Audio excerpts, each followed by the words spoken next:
agree. We made a vow to love each other. We should have faith and wait. A second wife is not the answer, Ibiroke pleaded. Ibironke, we have waited for so long. I cannot bear this emptiness any longer. The elders suggest that taking a second wife might bring us the child we desire. Akintoya said,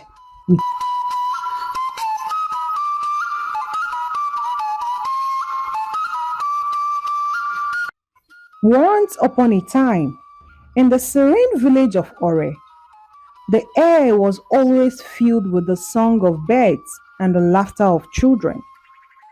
The villagers were a close knit community, bound by tradition and mutual respect.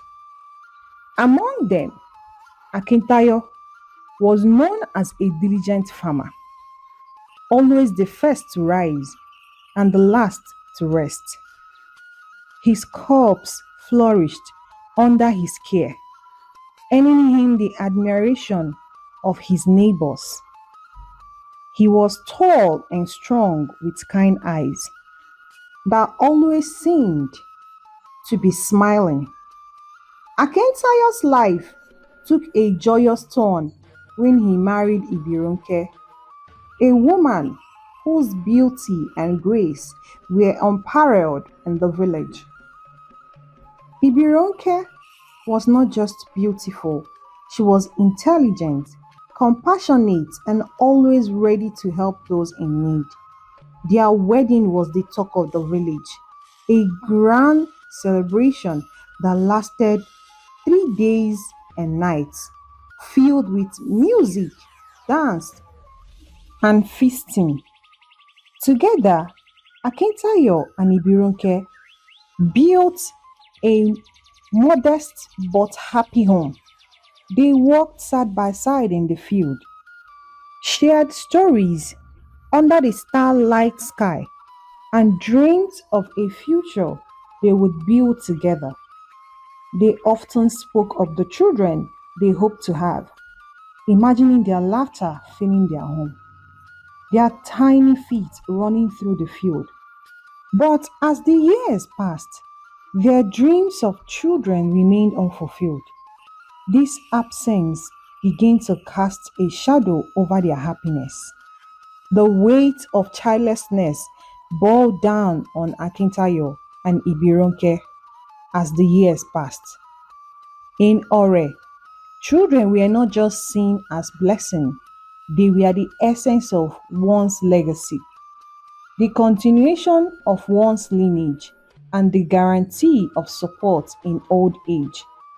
Each time a childless couple walked through the village, gossips followed them, unkind and relentless.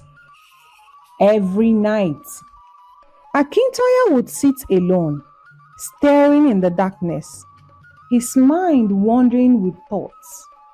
He loved Ibironke deeply, but the pressure from his family and the gossips of the villagers disturbed his spirit. The elders constantly reminded him of his duty to continue his lineage, their words echo in his ears, growing louder and more insistent with each passing day. Desperation began to cloud his judgment. One fateful evening, Akintayo and Ibironke sat in their veranda watching the day end. The air was cool and the scent of flowers filled the air. Akintayo turned to Ibironke with a heavy heart. Ibironke, my love, it has been 4 years and still we have no child. I have been thinking, perhaps it is time for me to take a second wife. Akintayo said cautiously. Ibironke's heart sank. She had feared this moment might come, but hoped it never would, tears streaming down in her face. As she looked at Akintayo with sadness in her eyes, No, Akintayo, I do not agree. We made a vow to love each other. We should have faith and wait. A second wife is not the answer, Ibironke pleaded. Ibironke, we have waited for so long. I cannot bear this emptiness any longer. The elders suggest that taking a second wife might bring us the child we desire. Akintoya said with emotion. Ibironke turned to him, her eyes filled with tears. Akintoya, I understand your pain, but I believe that our time will come. We should not abandon our vows and love for each other. A second wife will not solve our problems. Their arguments escalated, emotions running high. Akintayo's frustration over, and in a moment of rage, he hit Ibironke. She fell on the ground, her head hitting the stone. Akintayo panicked as he realized what he has done. He knelt beside her, calling her name, but she lay still, unresponsive. But Akintayo feared the worst, people finding out what he has done. In his fear and confusion, he decided to hide his terrible act. He carried Ibironke's body to the forest nearby and dug a shallow grave. He buried his wife, not knowing or checking if she was truly dead or just unconscious. The weight of his actions began to press down on him, but he couldn't turn back now.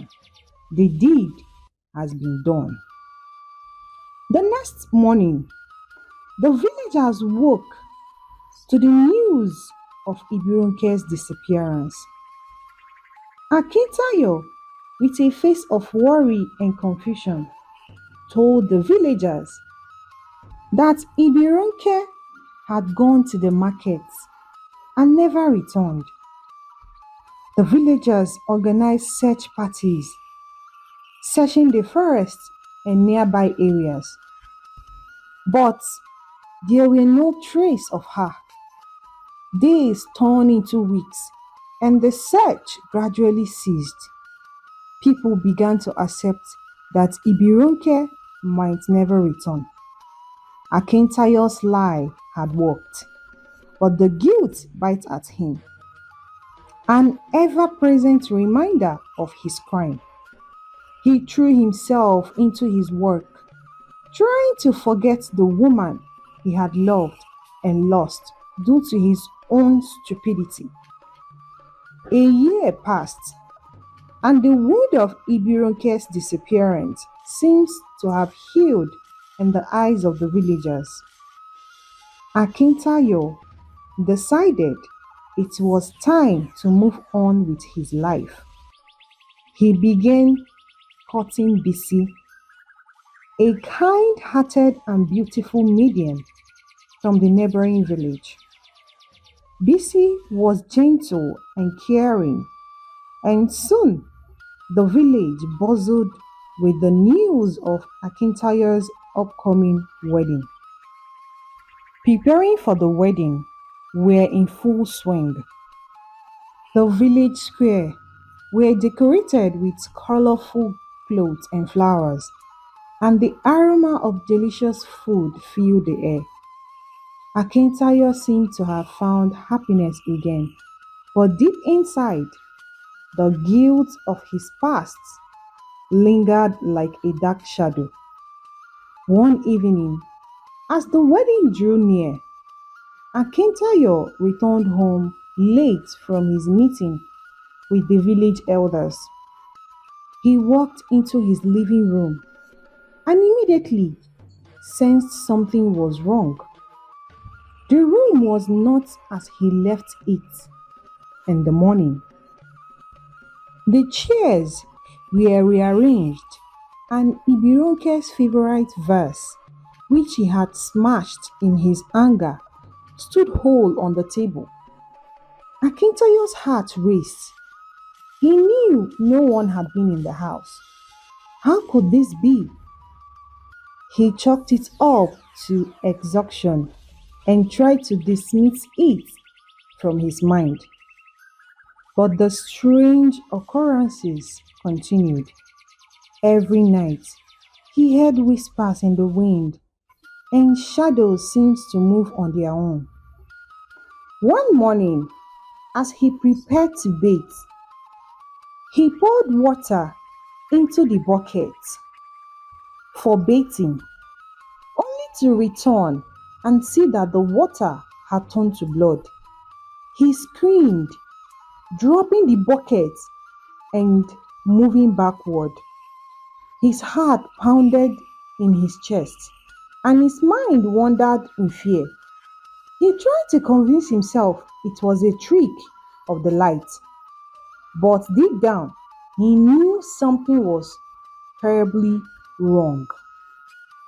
On the night before the wedding, Akintayo sat alone in his room, the fear and guilt overwhelming him. He wouldn't sleep, his mind replaying the events that happened that fateful night over and over and over again. Suddenly, a cold breeze swept through the house and the door cracked open. There, standing in the doorway, was Ibironke. Her eyes were filled with sorrow that cut through Akintayo's soul.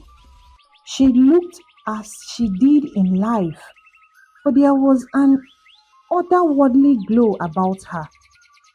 Akintayo's heart nearly stopped beating at the moment he saw Ibironke's ghost. Ibironke, is it really you? He whispered, his voice trembling. Yes, Akintayo, it is me. You thought you could bury your crime, but the dead cannot rest until the roots and the truth is revealed. Ibironke's voice echoed in the room, sending chillings down Akintayo's spine. He fell to his knees, tears streaming down his face. I am so sorry, Ibironke. I was desperate and lost. I didn't mean to kill you. Please forgive me. Ibironke's ghost moved closer, her presence cold and heavy. You must confess, Akintoya. Tell the villagers the truth of what you did, or you will never know peace. The next morning, the villagers gathered for the wedding, unaware of the turmoil brimming in Akintola's heart.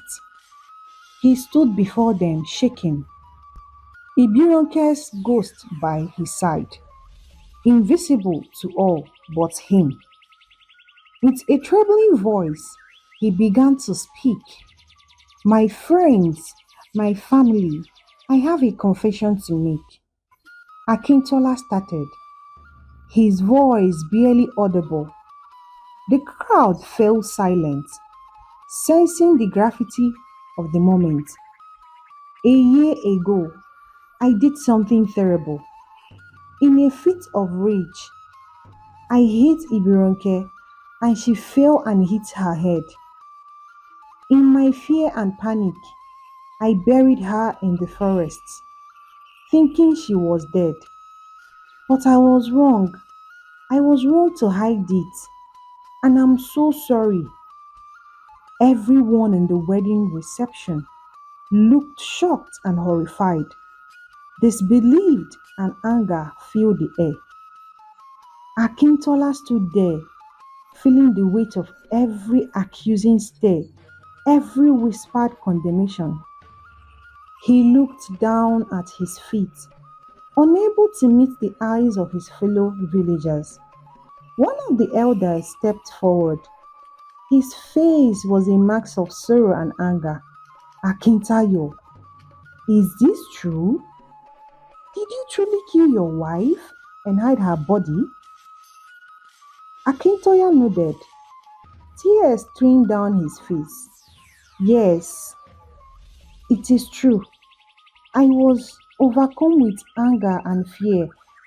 I acted rashly and have regretted it every day since.